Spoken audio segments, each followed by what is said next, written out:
Bonjour et bienvenue dans le podcast Parlons Argent entre Fauché. Et aujourd'hui, nous allons parler du budget mensuel de la famille Fauché. La famille Fauché est composée de 5 personnes, dont 2 adultes, monsieur et madame Fauché. Et vous avez également 3 enfants prénommés Découvert, Agio et Incident. Cette famille perçoit des revenus nets mensuels de 2200 €, dont 1400 de salaire net de monsieur et 800 € d'allocation familiale.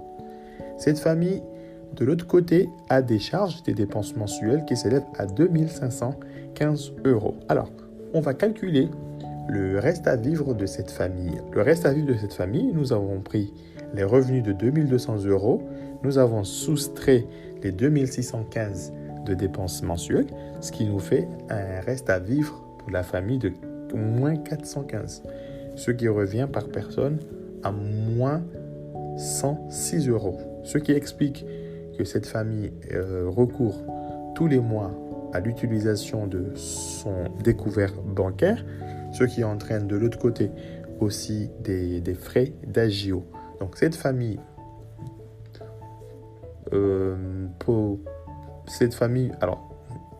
schématiser un petit peu les choses, vit au-dessus de ses moyens. Donc il y a 3 solutions qui se présentent devant elle, à savoir il faut que monsieur et madame Fauché puissent revoir leurs dépenses mensuelles, à savoir le poste retrait frais bancaires et également le poste alimentaire à lui seul qui représente 1000 €, suivi des abonnements téléphoniques et internet qui représentent un montant de 160 €.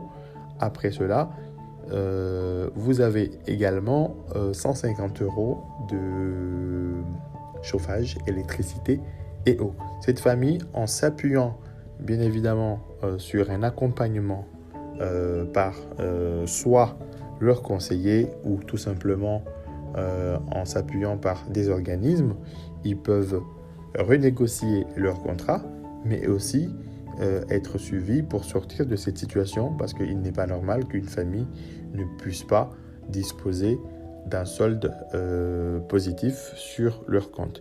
Donc la seule solution qui se présente en fait à cette famille est justement de revoir ses dépenses afin d'éviter de jeter un petit peu de l'argent par la fenêtre. Donc si vous voulez aussi calculer votre budget mensuel, donc vous prenez soit un tableur Excel, soit une feuille de papier, vous dessinez en colonne à gauche vos revenus et à droite vous détaillez vos charges, et puis vous prenez les revenus, vous soustrayez les charges et vous allez obtenir ce qu'on appelle le reste à vivre. S'il est négatif, c'est très grave. S'il est positif, il faut le diviser par le nombre de personnes composées dans le foyer familial. Et si vous voyez que le reste à vivre est inférieur à 400 € par personne, ça veut dire que vous avez des difficultés financières, vous êtes en fragilité financière et que vous devez absolument être suivi, être accompagné par des spécialistes justement pour vous en sortir. Donc dans le prochain épisode, nous aborderons ce qu'on entend couramment parler par frais bancaires. Merci et à très bientôt.